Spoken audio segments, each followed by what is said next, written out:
Он был самым страшным человеком в лесу. Так говорили охотники, лесорубы и старые женщины, оставшиеся переживать долгие зимы у горящих печей.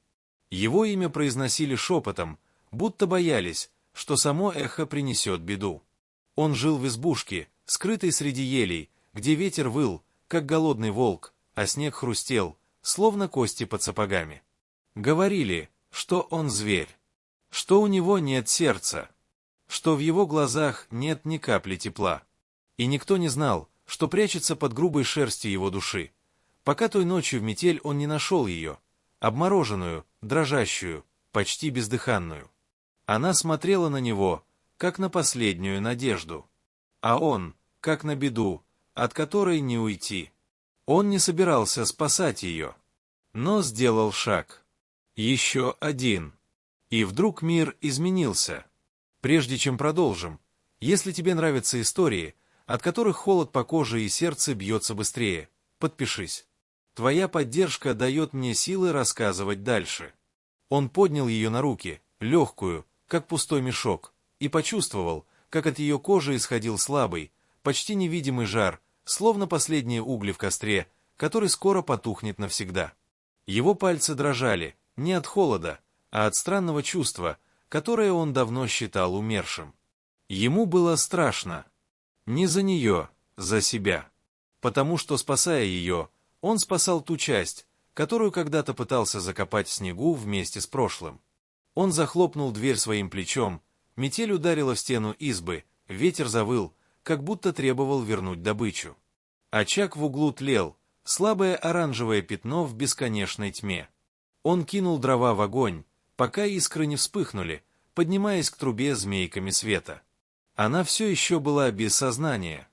Мокрая одежда прилипла к телу, и если он не согреет ее, к утру она умрет, и лес заберет ее навсегда. Он отвернулся. Он думал, что сможет просто бросить ее на шкуру у камина и уйти в тени, где ему привычней. Но вдруг услышал тихий стон, едва слышный, будто дыхание ветра.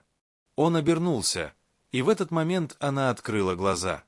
Глаза огромные, темные, полные боли и благодарности. И что-то сорвалось внутри него, словно лед под ногами. «Где я?» — прошептала она, губы треснутые, бледные. «В лесу. У меня». Голос его был грубым, как кора сосны. Он хотел сказать еще что-то, но слова застряли, потому что она вдруг начала расстегивать влажную одежду, медленно, дрожащими пальцами, пытаясь избавиться от холода, пожирающего ее тело. Пар поднимался от мокрой ткани, когда она стянула себя верхнюю куртку, затем свитер, оставшись в тонком белье. Он чувствовал, как внутри поднимается тревога, будто зверь царапает ребра изнутри. «Не смотри так», — прошептала она, не поднимая взгляда. Но он смотрел. Не с желанием, с ужасом. Потому что он боялся не ее, а того, кем может стать рядом с ней. Лес научил его жить без людей, без прикосновений, без тепла. А сейчас в его доме сидела незнакомка, спасающаяся у его огня, будто сама судьба привела ее, чтобы сломать стены, которые он строил годами. Он протянул ей большой шерстяной плед, грубый, но теплый. Она укрылась, подползла ближе к камину и вытянула ладони к пламени. Он сел напротив, не сводя глаз. Ветер бился в окна, словно зверь, желающий проникнуть внутрь. Треск дров звучал громче сердца. Он вспомнил другую зиму, другую женщину, тот же огонь и кровь на снегу. Он резко встал, будто отгоняя привидение прошлого. Она смотрела на него внимательно, осторожно. «Ты не похож на чудовище, как говорят», — сказала она тихо. Он усмехнулся. Грубая, короткая усмешка, в которой не было смеха. «Ты ничего обо мне не знаешь». Она приблизилась еще. Пламя освещало ее лицо, и в ее глазах отражалось все — и страх, и отчаяние, и странная, непонятная вера. Вера в него, ту, которую он давно утратил. «Тогда расскажи». Он хотел прогнать ее. Сказать, чтобы уходила утром и никогда не возвращалась. Но вместо этого сел рядом, чувствуя ее тепло, которое пробивалось сквозь плед, будто жизнь сама тянулась к нему. За окнами бушевал лес, шторм бился о крышу, но внутри было тихо. Слишком тихо. И он понял, эта ночь изменит все. И она изменила. Он не знал, сколько прошло времени, минуты, часы, может, целая вечность. Огонь в камине дышал живым светом, и каждая искра, вспыхивающая среди поленьев, казалась маленьким сердцем, бьющимся в ритме их молчания. Она сидела ближе, чем следовало, и он чувствовал тонкий аромат ее кожи, запах снега, мокрого леса и чего-то теплого, домашнего, давно забытого. Лес никогда так не пах. Лес пах смертью, а она пахла жизнью. «Как ты оказалась в этой буре?» — спросил он наконец, голосом хриплым, будто камни в горле. Она вздохнула, и глаза ее стали стеклянными, как лед на реке ранней весной. «Я бежала», — сказала она едва слышно. «От людей, от прошлого, от тех, кто хотел забрать у меня все». Он прищурился. Слова ранили его, как нож, потому что были слишком знакомыми. Он знал, каково это — бежать, прятаться в тени деревьев, пока мир рушится за спиной. Он видел в ее взгляде отражение своей боли, только глубже, свежей. «Здесь тебя никто не найдет», — сказал он. «Лес не любит чужих». «Но он принял тебя», — она посмотрела прямо в его глаза. «Значит, и меня сможет». Он отвернулся. Лес не принимал его. Лес терпел. Он жил здесь потому, что не мог жить среди людей. Потому что там он был волком среди овец. Здесь же он был просто волк. И все это понимали. Она снова коснулась камня у огня, поглаживая его пальцами, словно это был живой зверь. Ее плечи дрожали, но не от холода, а от воспоминаний, что возвращались, как тени. «Они забрали у меня дом», — прошептала она. «Мой муж, он погиб. Не случайно. И я знала, что следующей буду я. Поэтому ушла в лес. Думала спрятаться в охотничьем доме, что видела когда-то. Но заблудилась. И буря». Голос сорвался.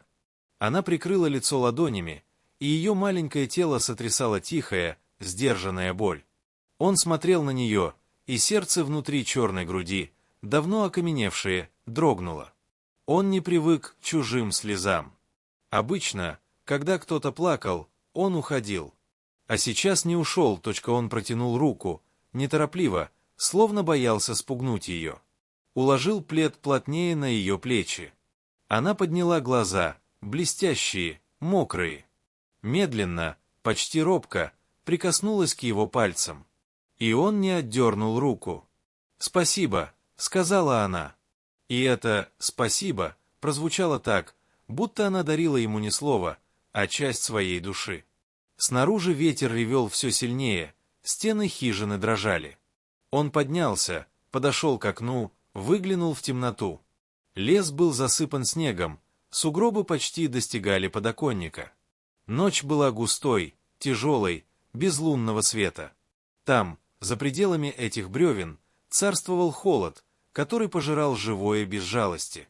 Здесь, внутри, горел огонь. И было двое. Он вернулся к ней. Она сидела, согнувшись, собирая тепло руками, будто оно могло растворить прошлые раны. В ее взгляде было что-то такое, что он не видел слишком долго — доверие. И это пугало его больше любой зимы. «Ты должна отдохнуть», — сказал он грубо, будто хотел скрыть мягкость за голосом. Она кивнула. Огонь отражался в ее глазах, превращая их в озера из янтаря. Она легла на шкуру, тепло окутавшее ее, словно руки матери. Он сел рядом, не слишком близко, но и недалеко. Взглянул на ее лицо, спокойное, чуть напряженное. Лес за стенами казался чужим и диким, но внутри этой комнаты мир сузился до дыхания двух людей. Он думал, что она уснет. Но вдруг она тихо сказала: «Если я завтра уйду, ты отпустишь меня?» Он долго молчал. Огонь потрескивал, время текло медленно, как смола. «Если захочешь уйти, уйдешь», — сказал он. «Я не держу людей. Никогда». Она повернулась к нему, взгляд ее стал глубоким, темным.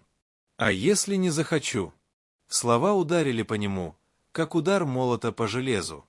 Он хотел ответить, но в груди поднялось что-то дикое.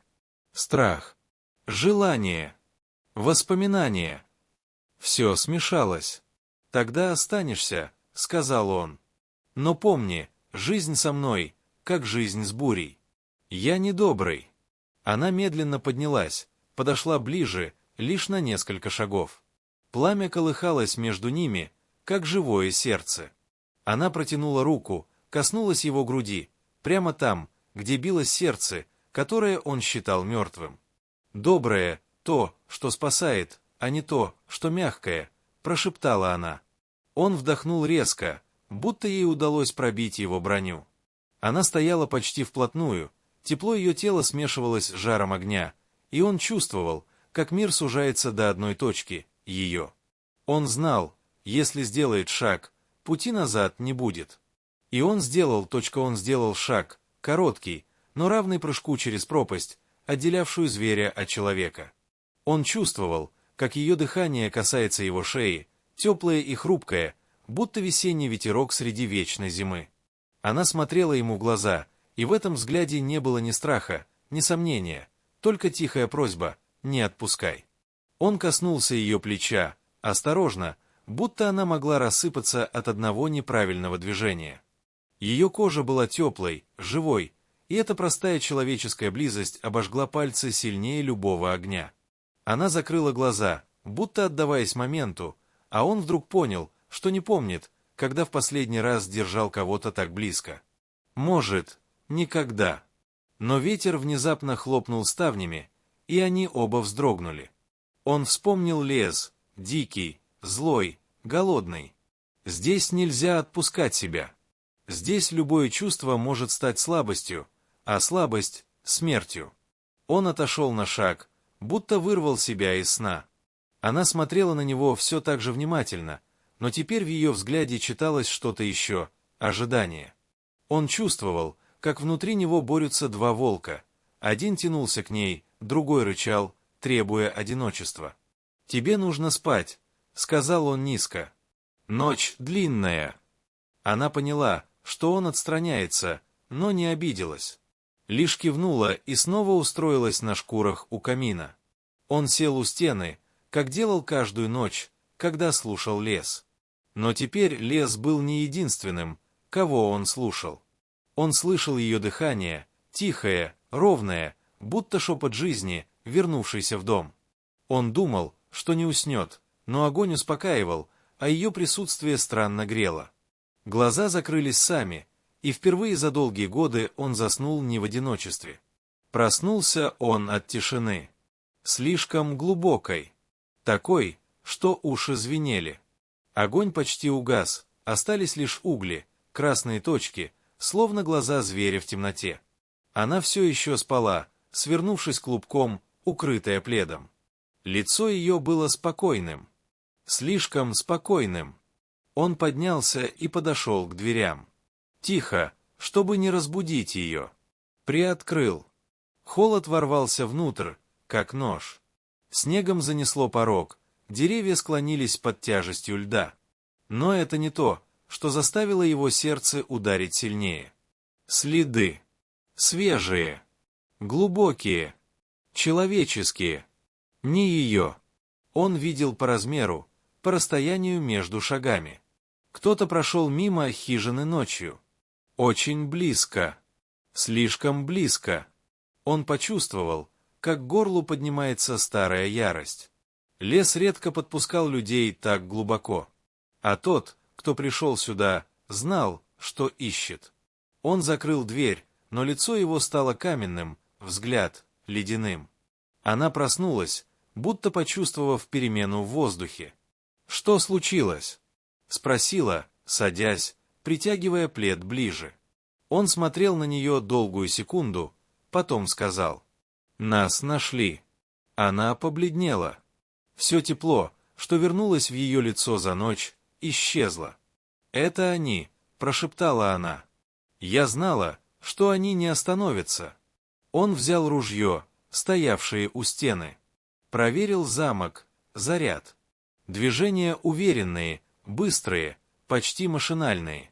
Таких движений не бывает у простого отшельника. Она смотрела на него, и в ее взгляде смешались страх и надежда. «Ты воевал?» — спросила тихо. Он молча кивнул. Не хотел говорить о войне, о той жизни, где люди хуже зверей, где он стал тем, кого все теперь называли чудовищем. «Если они придут за мной», она замолчала, но в ее глазах стоял вопрос, тяжелый, как камень. Он подошел к ней, присел на корточки, чтобы их глаза были на одном уровне. Его голос был хриплым, низким. «Пока ты в этих стенах, никто не причинит тебе вред». Она прижала ладонь к его щеке, мягко, благодарно. И он почувствовал, как трещина проходит сквозь ледяную корку его души. Но снаружи уже слышался звук. Треск ветки, хруст снега. Он поднялся, взгляд стал хищным. Она тоже услышала и замерла, как зверек в норе. Он жестом показал ей уйти за ширму, спрятаться. Она послушалась без слова. Тишина снова накрыла лес, но это была тишина перед выстрелом. Он подошел к двери. Пальцы легли на холодную рукоять. Сердце билось ровно, не от страха, а от готовности. Он уже был тем, кем боялись его назвать.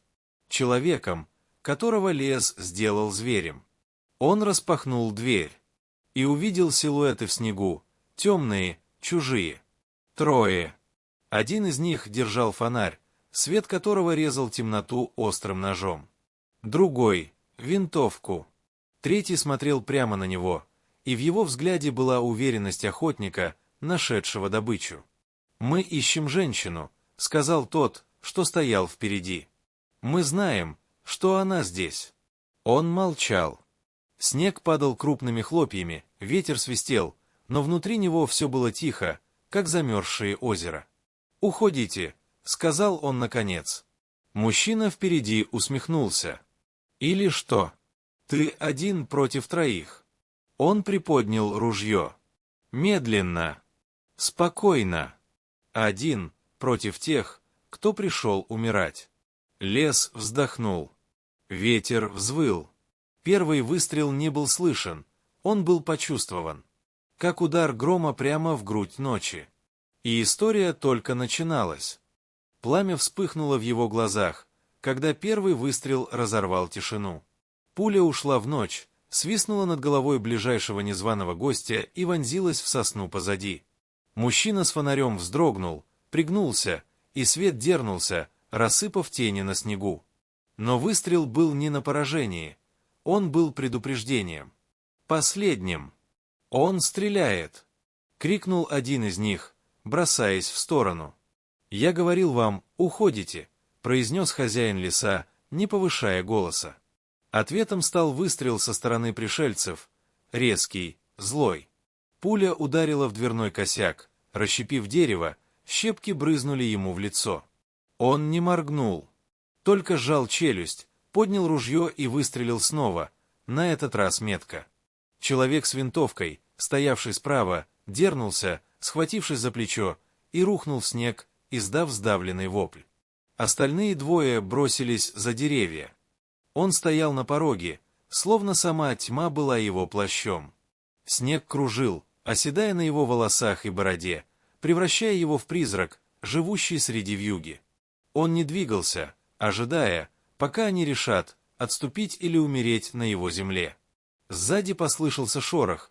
Она, спрятавшись за ширмой, приподнялась, глаза блестели тревогой. «Пожалуйста, не выходи дальше». Ее голос дрожал, но в нем была смелость. «Они не остановятся. Они опасны». «Опасность — это воздух здесь», — ответил он коротко. «Я дышу ею каждый день». Она шагнула ближе, будто сила, тянувшая ее к нему, стала сильнее страха. «Тогда позволь мне помочь». Он бросил на нее взгляд, резкий, как лезвие. В этом взгляде был приказ. Нет. Его тон не терпел возражений. Она замерла, стиснув плед на груди. Но в ее глазах вспыхнуло что-то упрямое, искра женщины, которой уже нечего терять. Снаружи стихло. Только ветер и слабый стон раненого. Но тишина обманчива. Он знал лес, знал людей и чувствовал, как земля под ногами готовится принять кровь. «Сдавайся!» — раздался голос из темноты. «Мы только хотим забрать ее и уйдем». Он усмехнулся. Тихо, без радости. Она не вещь. Она наш долг. Голос стал жестким. Она должна ответить за то, что сделала. Она вздрогнула, слушая эти слова. Пальцы сжались в кулак. «Они лгут», — прошептала она. «Это они все разрушили. Они убили его, моего мужа. А теперь хотят избавиться от свидетеля». Ее слова стали холоднее ветра. И он понял, эти люди не уйдут. Он сделал шаг в снег, закрыв дверь за спиной, чтобы ветер не тронул тепло в доме. Каждое движение было отточено, как у хищника. Он скользил между деревьями, не издавая звука. Мир вокруг сузился до дыхания, до слабого шороха ветвей, до следов на белом полотне. Они разделились.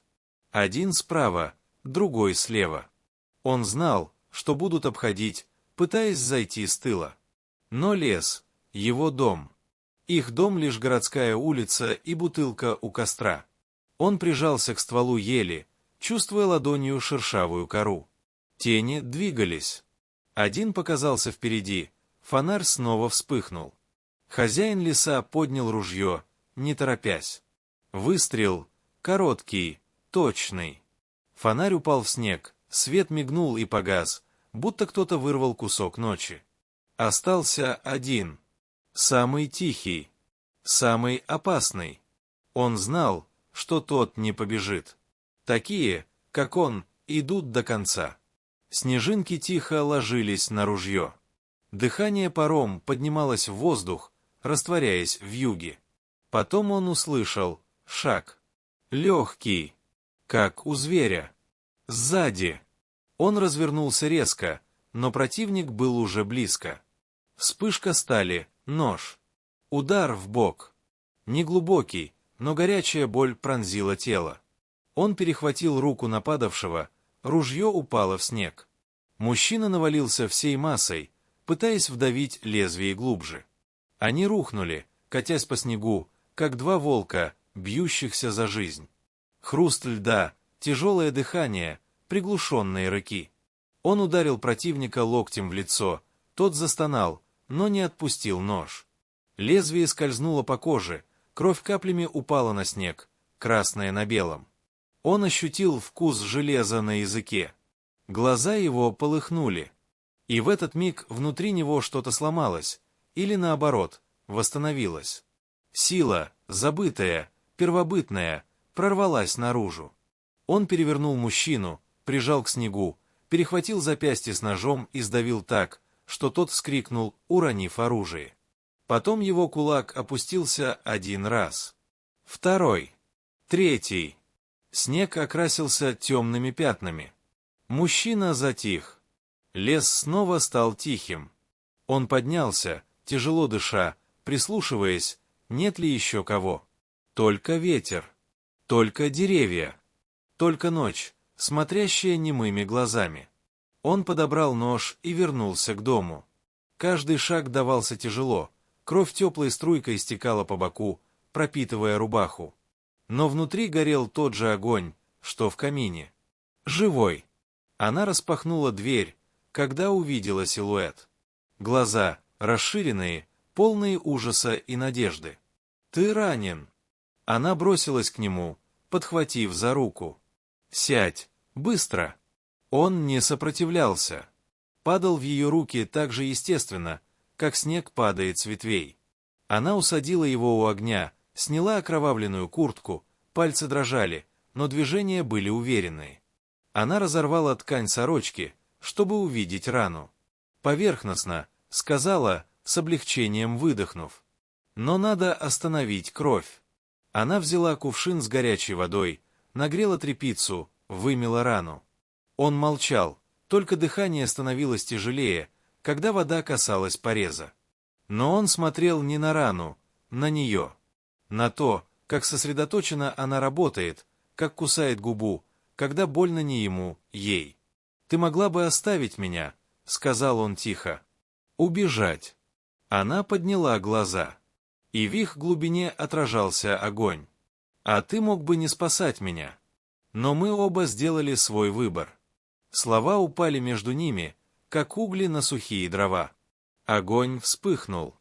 Она перевязала рану, ее пальцы задержались на его коже чуть дольше, чем нужно.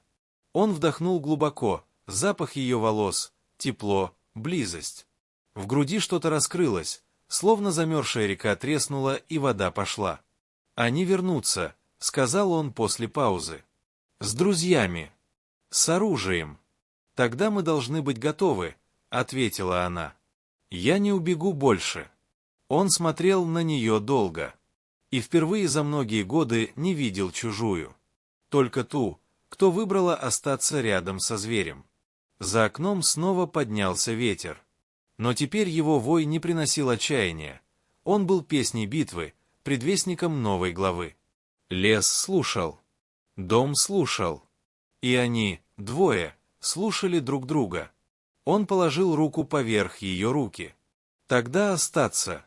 Не на ночь. Настолько, сколько сможешь. Она улыбнулась, устала, мягко, но в этой улыбке было больше света, чем в огне. «Я уже осталась». Он кивнул. И впервые за долгое время в его сердце стало теплее, чем у камина. Но ночь еще не кончилась. И впереди была буря, куда страшнее ветра, точка она сидела рядом, почти касаясь его плеча, и это было странно, чувствовать рядом человека не как угрозу, а как тепло. Он слышал, как ее дыхание выравнивается, как огонь потрескивает, оставляя в воздухе запах сосновой смолы. Ветер за стенами нарастал, будто лес шептал предупреждение. Он знал, буря только начинается. Она поднялась, прошла к окну, осторожно приоткрыла занавеску. Снаружи все было белым, как лист, на котором еще не написана история. Снег укрывал мертвые тела, словно природа сама пыталась скрыть следы человеческой жестокости. Но скоро их найдут. Трое не уходят в лес без близких. За ними придут. С оружием.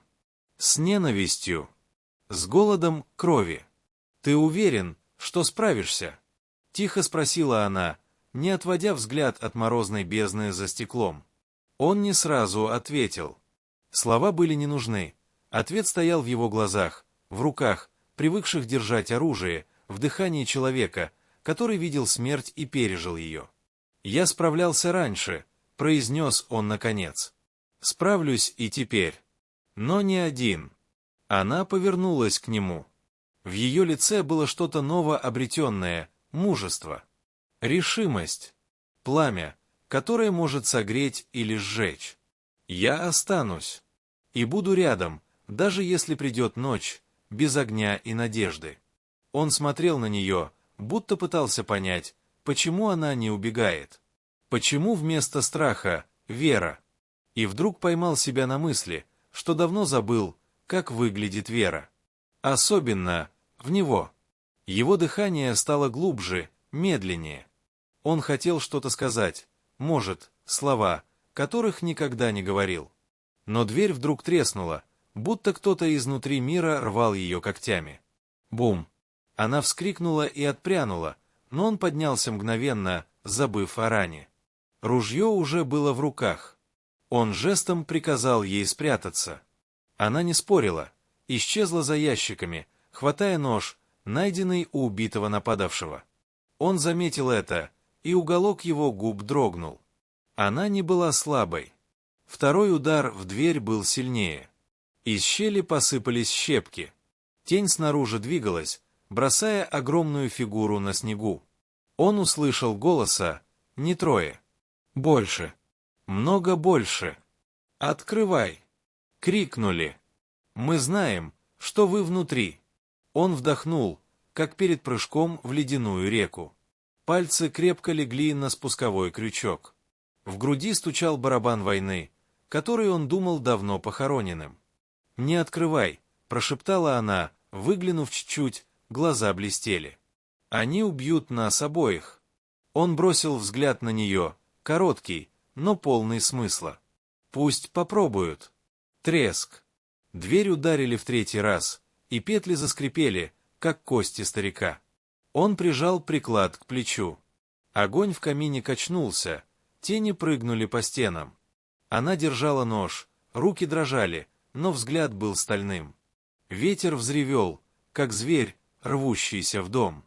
Еще удар, дверь распахнулась внутрь, будто лес сам вдохнул. Мужчины ворвались, 5, 6, больше. В масках, в тяжелых куртках, с глазами, полными ненависти. Он выстрелил первым. Один рухнул, второй закричал, схватившись за грудь. Снег и кровь смешались на пороге. Но их было слишком много, и они были готовы. Один бросился прямо на него, вырывая ружье, и они столкнулись, опрокинув стол. Огонь взвыл, искры взлетели в воздух. Она кинулась на другого, нож сверкнул, лезвие вошло в плечо нападавшего. Он заорал и ударил ее по лицу тыльной стороной руки. Она упала, но не отпустила нож. Хозяин леса рычал, как зверь, вцепившись в нападающего. Он ударил его в висок, тот осел. Еще один подошел сзади, замахнулся трубой. Но она, поднявшись, бросилась вперед, убивая расстояние. Лезвие ножа прошило воздух, отбив удар. Металл встретил металл, звон резанул тишину. Она сражалась отчаянно, забыв страх. Она закричала, но не от боли, а от ярости. Он видел это. И понял, она не жертва. Она огонь, который он пытался погасить в себе годами. Он схватил рухнувшего нападавшего за оружие, короткий топор. Развернулся, ударил. Тело упало, кровь брызнула на стену. Трое все еще стояли, окружая их. Один направил ружье на нее, на женщину, что теперь дышала рядом с ним одной жизнью. Время замедлилось. Он видел, как палец нажат на курок. Она не успеет уклониться. Все внутри него взревело, как буря, сорвавшаяся с цепи. Он бросился, закрывая ее собой. Выстрел. Удар словно молотом в грудь. Лед на секунду обжег легкие. Она закричала его имя, впервые. Он согнулся, но не упал. Живой, злой, горящий. Он метнул топор, и тот вошел нападавшему прямо в шею. Мужчина захрипел, осыпаясь снегом. Остальные двое отступили. Страх в их глазах был честнее слов, что они кричали. «Уходите!» – прошипел он, кровь капала с губ. «Еще шаг, и станете удобрением для сосен». Они обменялись взглядом. Потом один схватил раненого, другой метнулся к двери. Они бежали, спотыкаясь, падая в снег, оставляя алые следы. Лес принял их, как принимает все живое. Но отпустит ли, неизвестно.